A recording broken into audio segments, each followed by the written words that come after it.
President Trump keeps his promise and pardons Ross Ulbricht. If you don't know who Ross Ulbricht is, he's one of the OGs of internet commerce. He created what is known as the Silk Road, which is basically Craigslist with no rules or limits. The Silk Road operated on the Tor network, which is basically just the dark web. And according to Wikipedia, it facilitated the sale of narcotics and other illegal products and services.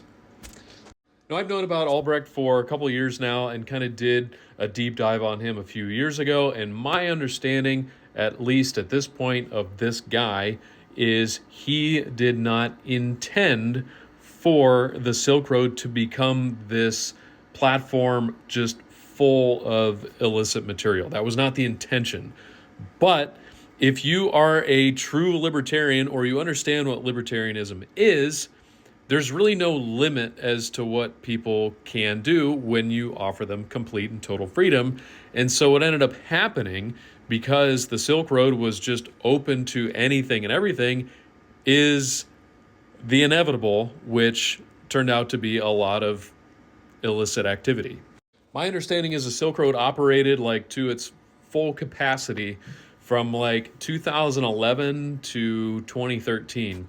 And it became so high volume and was doing such high volume in sales, we'll say, that of course the FBI got involved, which they love getting involved with, the moving of, we'll say, illicit physical products.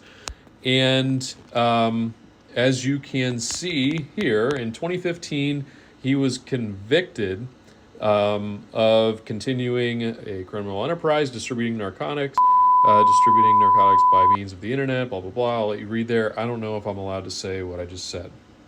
And you can see at the bottom of your screen here, he was in the appeals process and went all the way to the Supreme Court, and it was not a successful appeal. Where this gets interesting, at least in my opinion, is that at some point, Ross knew what was happening on his platform. And he did a series of things to try and keep it under wraps and keep it going. One of the things that he tried, now this, point of view depends on who you talk to. Was it set up? Was it not?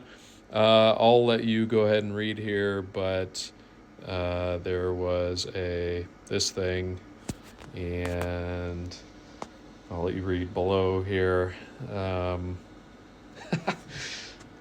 What else is crazy is just how pioneering this was, because you think about how does a guy move with money and all the stuff involved with a marketplace like this? Well, Bitcoin. He was dealing in Bitcoin. So why was Ulbricht such a big target? Bitcoin. Bro had over 50,000 Bitcoin, which he would have amassed in just the transfer. So in listing and all that, everything that was listed. If you've ever facilitated a marketplace, right? If you put a car on Auto Trader or something, there's a fee to list, right? So he was dealing in Bitcoin, which is now worth an insane amount of money, even at that time. And of course, the Department of Justice took custody of said Bitcoin.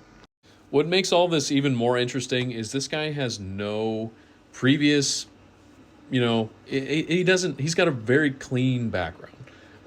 He's well-educated, basically pretty affluent family. So it's easy to see that the initial intention probably was not hey, let's start an illicit platform and get filthy rich.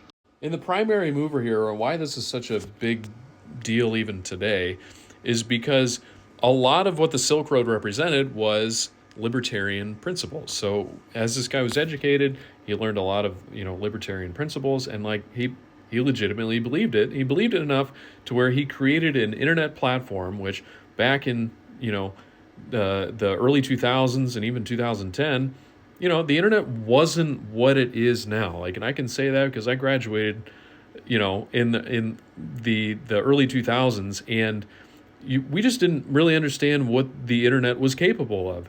And this guy understood. If he didn't understand when he first started it, he for sure started to understand as things went on. And that's where this is just an interesting story. And I have some opinions, but honestly, I'm curious what you guys think. Should Ross have been pardoned? Or was this a mistake and he deserved what he got, which is why